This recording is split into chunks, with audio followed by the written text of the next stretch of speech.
सत श्री अकाल, मैं हाँ तुहाडे नाल जसप्रीत। ते हुण डीजल वालियां गड्डियां नहीं चलणगियां। दरअसल इस नूं लैके सरकार दे वल्लों सर्कुलेट जारी कर दिता गया है।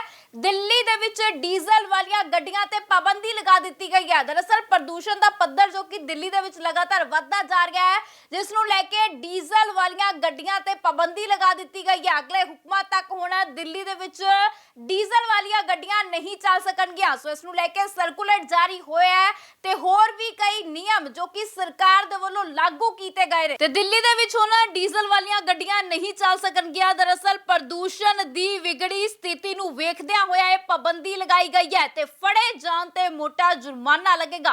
दरअसल जेकर कोई इस पाबंदीशुदा गड्डी नूं चलाउंदा फड़िया जांदा है तो उस नूं फिर मोटा जुर्माना भी लगेगा ते इस दे नाल ही प्राइमरी स्कूल जो कि अगले हुक्मां तक बंद कर दित्ते गए ने। प्रदूषण दा पद्धर जो कि दिल्ली दे विच लगातार वधदा जा रहा है, जिस नूं लैके प्राइमरी स्कूल्स नूं बंद कर दिता गया। दस दी कि दिल्ली दे विच प्रदूषण दी विगड़ी स्थिति नूं वेखदिआं जिहड़ा एयर क्वालिटी मैनेजमेंट कमीशन है उस दे वल्लों डीजल वाले वाहनां ते पाबंदी लगाउण दी सिफारिश कीती गई सी, जो कि दिल्ली सरकार दे वल्लों मंजूर कर ली गई है। सो दस दी कि हुण पाबंदी दे बावजूद जेकर कोई डीजल वाली गड्डी चलाउंदा है तो उसनूं 20,000 रुपए दा जुर्माना लगेगा ते पाबंदी दे कारण दिल्ली दे विच रजिस्टर्ड करीब 3 लाख डीजल प्राइवेट कारां अगले हुक्मां तक नहीं चल सकणगियां।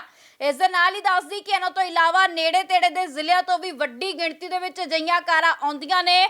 ਪਾਬੰਦੀ ਦੇ ਬਾਵਜੂਦ ਜੇਕਰ ਤੁਸੀਂ ਕਾਰ ਲੈ ਕੇ ਨਿਕਲੇ ਹੋ ਤਾਂ ਦਿੱਲੀ ਟ੍ਰੈਫਿਕ ਪੁਲਿਸ ਤੁਹਾਡਾ 20,000 ਦਾ ਚਲਾਨ ਕੱਟ ਸਕਦੀ ਹੈ। ਸੋ ਇਸ ਦੇ ਨਾਲ ਹੀ ਦੱਸ ਦੀ ਕਿ ਦਿੱਲੀ ਸਰਕਾਰ ਦੇ ਵੱਲੋਂ ਇੱਕ ਸਰਕੂਲਰ ਜਾਰੀ ਕਰ ਦਿੱਤਾ ਗਿਆ ਜਿਸ ਦੇ ਵਿੱਚ ਕਿ ਸਾਰੇ ਪ੍ਰਾਇਮਰੀ ਸਕੂਲ ਨਰਸਰੀ ਤੋਂ ਲੈ ਕੇ 5ਵੀਂ ਤੱਕ ਦੀਆਂ ਕਲਾਸਾਂ ਅਗਲੇ ਹੁਕਮਾਂ ਤੱਕ ਬੰਦ ਕਰ ਦਿੱਤੀਆਂ ਗਈਆਂ ਨੇ। ਤੇ ਇਸ ਦੇ ਨਾਲ ਹੀ 5ਵੀਂ ਤੋਂ ਉੱਪਰ ਦੀਆਂ ਜਮਾਤਾਂ ਪਹਿਲਾਂ ਵਾਂਗ ਜਾਰੀ ਰਹਿਣਗੀਆਂ, ਪਰ ਆਊਟਡੋਰ ਗਤੀਵਿਧੀਆਂ ਤੇ ਪਾਬੰਦੀ ਰਹੇਗੀ। ਨੋਇਡਾ ਦੇ ਵਿੱਚ ਵੀ 8ਵੀਂ ਜਮਾਤ ਤੱਕ ਦੇ ਸਕੂਲ 9 ਨਵੰਬਰ ਤੱਕ ਬੰਦ ਰਹਿਣ ਵਾਲੇ ਨੇ। ਤੇ ਉਧਰ ਹੀ ਦਿੱਲੀ ਸਰਕਾਰ ਦੇ ਦਫ਼ਤਰ ਜੋ ਕਿ 50% ਸਮਰੱਥਾ ਦੇ ਨਾਲ ਖੁੱਲਣਗੇ, ਬਾਕੀ 50% ਕਰਮਚਾਰੀ ਘਰੇ ਬੈਠ ਕੇ ਕੰਮ ਕਰਨਗੇ। ਤੇ ਇਸ ਦੇ ਨਾਲ ਹੀ 590 ਇਕੋ ਬੱਸਾਂ ਚੱਲਣਗੀਆਂ। ਹੌਟ ਸਪੌਟਸ ਦੇ ਲਈ ਵਿਸ਼ੇਸ਼ ਟਾਸਕ ਫੋਰਸ ਬਣਾਈ ਜਾਵੇਗੀ ਤੇ ਉਦਯੋਗਿਕ ਪ੍ਰਦੂਸ਼ਣ ਦੀ ਨਿਗਰਾਨੀ ਦੇ ਲਈ 33 ਟੀਮਾਂ ਦਾ ਗਠਨ ਕਰ ਦਿੱਤਾ ਗਿਆ ਹੈ। ਤੇ ਇਸ ਦੇ ਨਾਲ ਹੀ ਦੱਸਦੀ ਕਿ ਪ੍ਰਦੂਸ਼ਣ ਨੂੰ ਕੰਟਰੋਲ ਕਰਨ ਦੇ ਲਈ ਦਿੱਲੀ ਸਰਕਾਰ ਹੁਣ ਸਖਤ ਨਜ਼ਰ ਆ ਰਹੀ ਹੈ।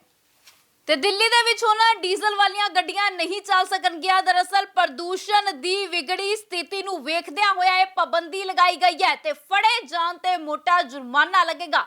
दरअसल जेकर कोई इस पाबंदीशुदा गड्डी नूं चलाउंदा फड़िया जांदा है तो उस नूं फिर मोटा जुर्माना भी लगेगा ते इस दे नाल ही प्राइमरी स्कूल जो कि अगले हुक्मां तक बंद कर दित्ते गए ने। प्रदूषण दा पद्धर जो कि दिल्ली दे विच लगातार वधदा जा रहा है, जिस नूं लैके प्राइमरी स्कूल्स नूं बंद कर दित्ता गया। दस दी कि दिल्ली दे विच प्रदूषण दी विगड़ी स्थिति नूं वेखदिआं जिहड़ा एयर क्वालिटी मैनेजमेंट कमीशन है उस दे वल्लों डीजल वाले वाहनां ते पाबंदी लगाउण दी सिफारिश कीती गई सी, जो कि दिल्ली सरकार दे ਵੱਲੋਂ ਮਨਜ਼ੂਰ ਕਰ ਲਈ ਗਈ ਹੈ। ਸੋ ਦੱਸ ਦੀ ਕਿ ਹੁਣ ਪਾਬੰਦੀ ਦੇ ਬਾਵਜੂਦ ਜੇਕਰ ਕੋਈ ਡੀਜ਼ਲ ਵਾਲੀ ਗੱਡੀ ਚਲਾਉਂਦਾ ਹੈ ਤਾਂ ਉਸ ਨੂੰ 20,000 ਰੁਪਏ ਦਾ ਜੁਰਮਾਨਾ ਲੱਗੇਗਾ ਤੇ ਪਾਬੰਦੀ ਦੇ ਕਾਰਨ ਦਿੱਲੀ ਦੇ ਵਿੱਚ ਰਜਿਸਟਰਡ ਕਰੀਬ 3 ਲੱਖ ਡੀਜ਼ਲ ਪ੍ਰਾਈਵੇਟ ਕਾਰਾਂ ਅਗਲੇ ਹੁਕਮਾਂ ਤੱਕ ਨਹੀਂ ਚੱਲ ਸਕਣਗੀਆਂ।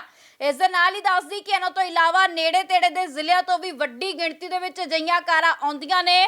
ਪਾਬੰਦੀ ਦੇ ਬਾਵਜੂਦ ਜੇਕਰ ਤੁਸੀਂ ਕਾਰ ਲੈ ਕੇ ਨਿਕਲੇ ਹੋ ਤਾਂ ਦਿੱਲੀ ਟ੍ਰੈਫਿਕ ਪੁਲਿਸ ਤੁਹਾਡਾ 20,000 ਦਾ ਚਲਾਨ ਕੱਟ ਸਕਦੀ ਹੈ।